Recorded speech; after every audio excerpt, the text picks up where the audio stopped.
is NBC 15 Sports. It has been quite a journey for the Wisconsin basketball team. A young group that struggled to start out with, the abrupt retirement of Bo Ryan, and then growth under Greg Gard. It doesn't get much better, does it? It's the Vikings, it's the Packers. Sunday night, obviously they were going to flex this game, Yes. Jocko. There's no doubt about it. We're going to have highlights and full post-game reaction at 10 p.m.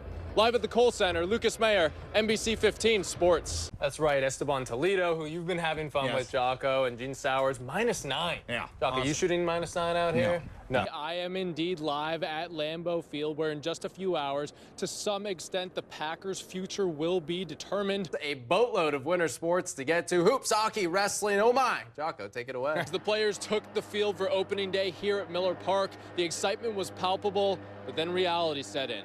The Brewers had to face the San Francisco Giants, and what followed was a 12-3 defeat. We are joined by sports director Mike Jocks, who is live in St. Louis. Jocko, it was absolutely stunning, an incredible victory for Wisconsin. This team's a developing team. It's a rebuilding year.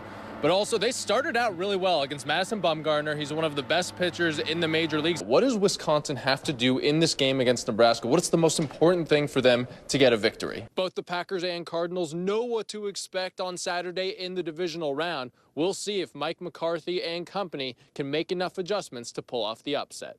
At Lambeau Field, Lucas Mayer, NBC 15 Sports. It was a tough night for Wisconsin basketball nation. The Sweet 16 and so much hope after an improbable run to this point in the big dance.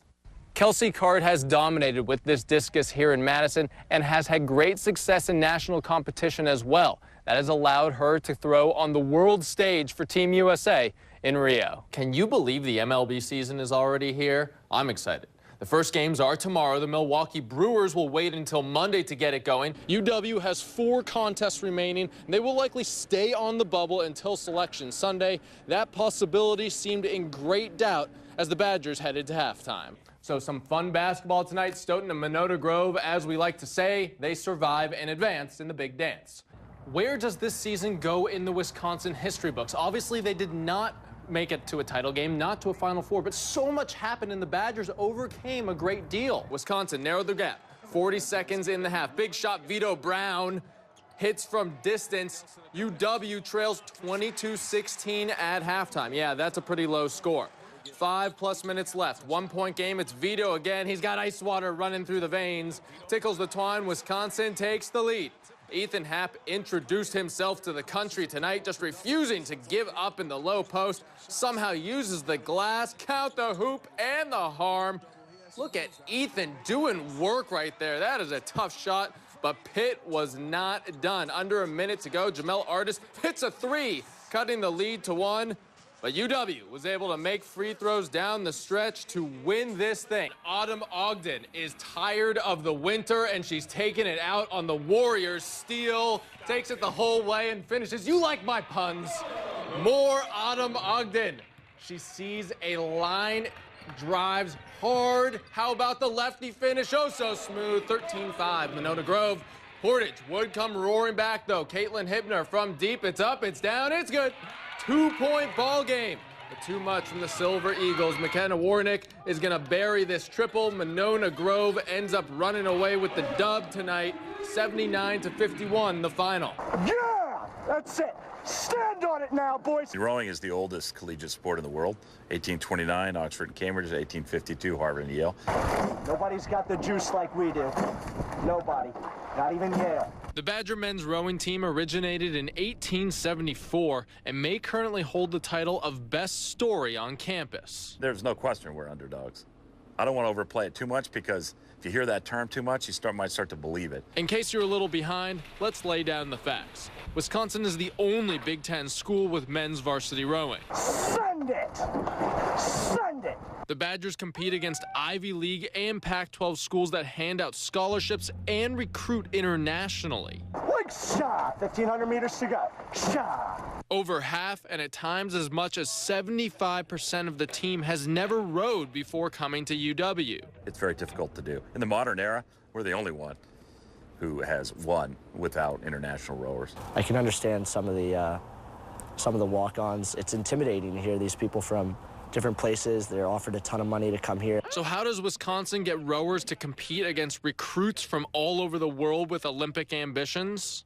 they'll go to the soar tables and they'll just start, you know, approaching as many tall people as they can find. I guess it was just my athleticism or something that they saw as something that they could mold into what they saw as an elite rower. Right on the money, guys. We're killing it here. We're doing it.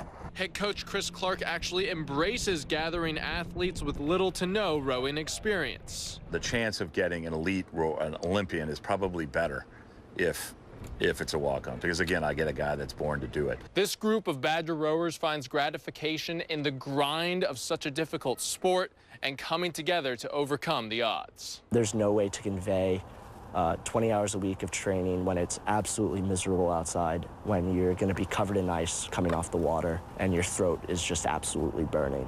Occasionally people say, oh, rowing, it looks so pretty, it's so beautiful.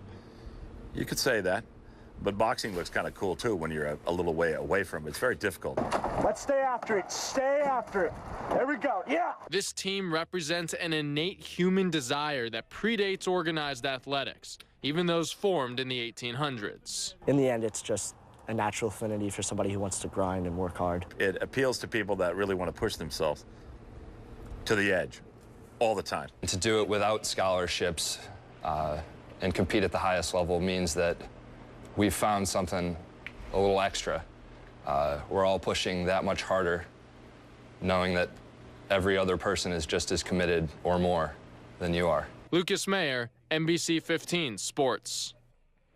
Thank you very much, Lucas. Wow, those guys are amazing. And to hear that they're all walk-ons and to put out recruiting tables, you know, when students are coming in, I and remember recruit them that. like that, it's amazing. One of my friends was small, and he got talked to about being a coxswain for the team. They just came up during registration, and that's how that. See, so go ahead and get out there and show them how it's done. I know your alma mater, Yale. You're going to be pulling for them.